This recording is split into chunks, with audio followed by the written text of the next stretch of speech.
On the night of the Egúngún festival, a jealous best friend made a choice that would turn the most beautiful girl in Abeokuta into the most dangerous woman in Nigeria.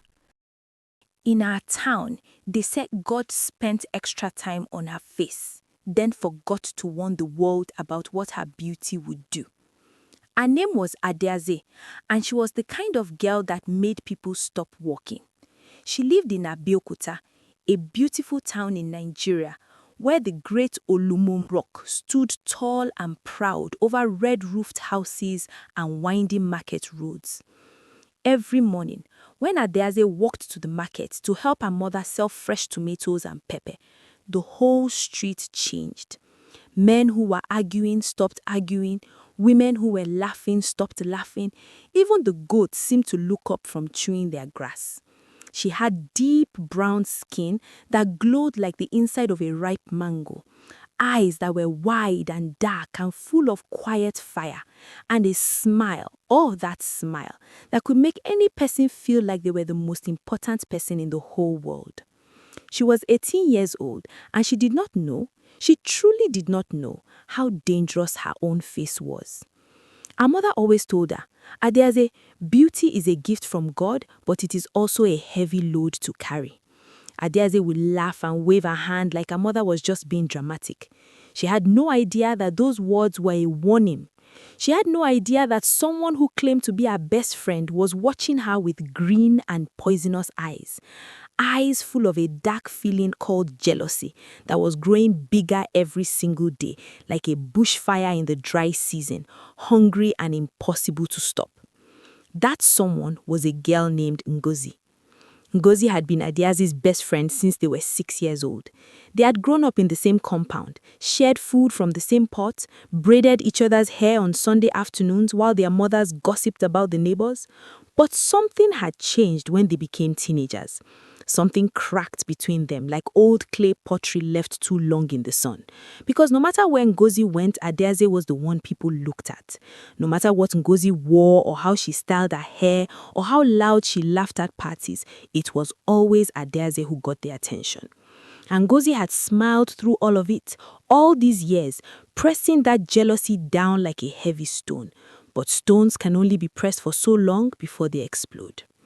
The day everything changed was a hot Thursday in the month of October, during the festival of Egúngún, when the whole of Abeokuta was dancing and drumming, and the smell of suya and fried plantain filled every corner of every street. A young man named Emeka, tall, handsome, the son of the most respected chief in their area, had come to the festival, and within 5 minutes of arriving, his eyes had found Adaeze across the crowd. He walked straight to her, ignoring every other girl, and asked her name with a voice that trembled just slightly, because even he, a confident, well-dressed young man, felt nervous standing so close to something so beautiful. Adaeze smiled at him, and Emeka looked like a man who had just seen the sun for the very first time. He talked to her for 2 hours, he came back the next day, and the day after that. And Ngozi watched all of this with her fists clenched at her sides and a smile plastered on her face that did not reach her eyes, not even close. Because Ngozi had loved Emeka for 2 years, 2 whole years of hoping, dreaming, planning. She had told Adaeze this. She had whispered it like a secret on a rainy night while they lay on the same mat, staring at the ceiling. And now Emeka did not even know Ngozi existed. So on the night of the last day of the festival, when the drumming grew louder and the crowd grew thicker and the night air crackled with something electric and mysterious, Ngozi slipped away from the dancing. She walked alone down a narrow path behind the market, past the old Iroko tree whose roots spread across the ground like fingers reaching for something. She knocked on a door that had no name on it, and she went inside. Nobody saw her going. Nobody saw what she carried out. But the next morning, Adaeze woke up with a strange headache, and somewhere deep in her chest, though she could not explain why, something felt like it had changed forever. A door had opened that could not be closed. A curse had been spoken that could not be taken back. And the most beautiful girl in Abeokuta had just become, without knowing it, the most dangerous woman in all of Nigeria. Ngozi had smiled at breakfast that morning. a slow, satisfied smile. The kind that belongs to someone who has already won, or thinks they have. But curses, as the old women of Abeokuta knew very well, never travel in one direction. They always find their way home. 3 months after the festival, Emeka went mad. Not slowly, not quietly, but all at once, like a man who walks into a wall he did not see coming. It started with small things. He stopped eating. He stopped sleeping. He sat by his window every night, staring at the road that led to Adaeze's house, muttering her name over and over like a prayer that would not work. His father called 3 different doctors. None of them could explain it.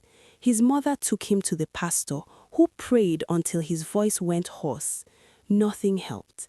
And then, on a Tuesday morning, when the harmattan wind was blowing red dust through the streets of Abeokuta, Emeka climbed onto the roof of his father's house, a tall, beautiful building with iron railings and potted flowers on every balcony, and he jumped.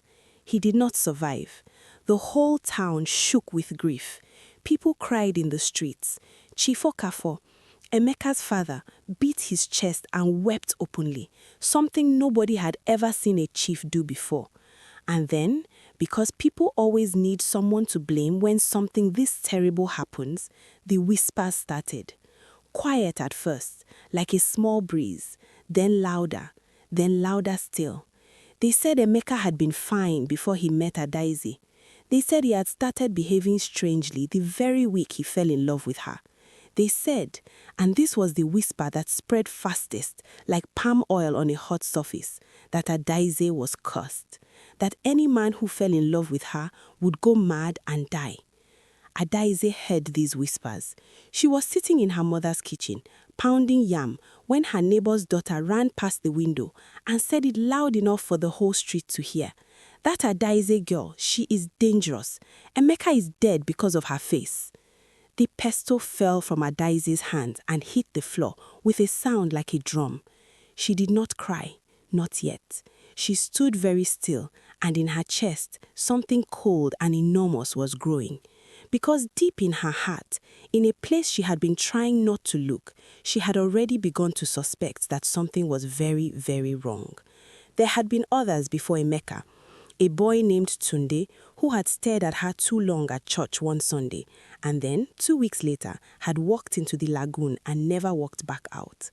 A man named Mr. Fashola, who had stopped her to compliment her on the road, and then lost his mind within a month, roaming the streets barefoot, calling out a name that was not quite hers, but sounded very close. She had told herself these were coincidences.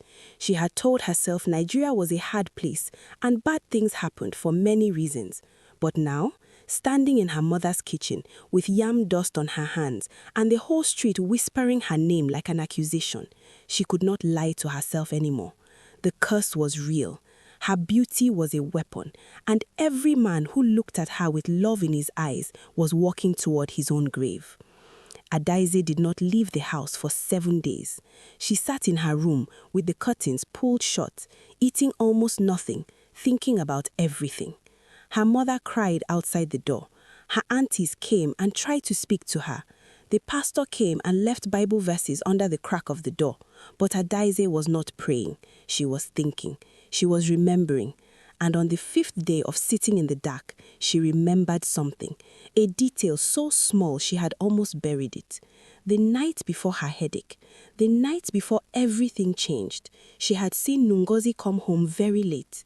And Ngozi's shoes had been dusty with red laterite soil, the kind of soil that only existed on the path behind the old market, the path that led to the door with no name on it, the place where, according to the oldest women in the compound, the babalawo who dealt in dark things lived, the one who sold curses the way a shopkeeper sells bread.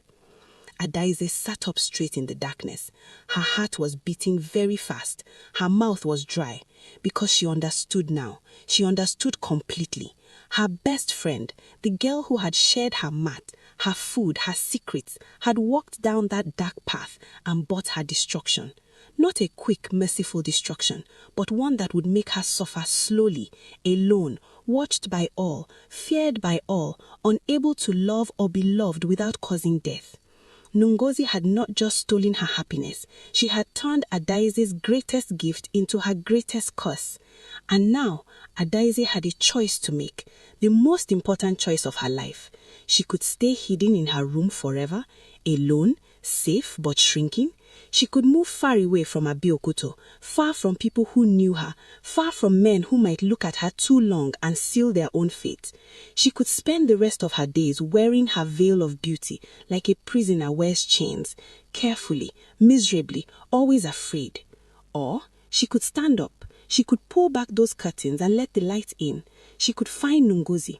She could look her old friend in the face, that face that had smiled at her for 12 years while hiding a poison behind it, and she could demand the truth. She could force Ngozi to take this curse back, not because it would be easy, not because she was certain it would work, but because Adaeze had grown up in Abeokuta, in the shadow of the great Olumo rock, and the people of Abeokuta did not run from rocks, they climbed them. On the 7th day, she stood up. She washed her face. She opened the curtains. The sunlight fell on her skin and she shone. God help her, she shone. The way she always had. The way she could not stop herself from doing.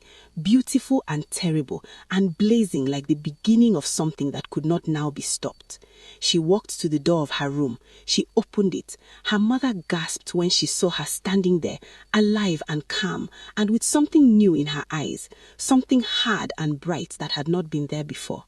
"Mama," Adaeze said, very quietly, in a voice that did not shake one small bit, "where is Ngozi?" And far across the compound, behind a curtain of her own, Ngozi heard that question carried on the harmattan wind, and for the first time since the festival, her satisfied smile disappeared, because she had forgotten one very important thing when she paid him and turned to leave. One thing, just one, whispered into the darkness behind her. She had not listened carefully enough. He had said, "A curse given in jealousy is strong, but a woman who walks toward it with open eyes is stronger." Ngozi should have listened. She really should have listened.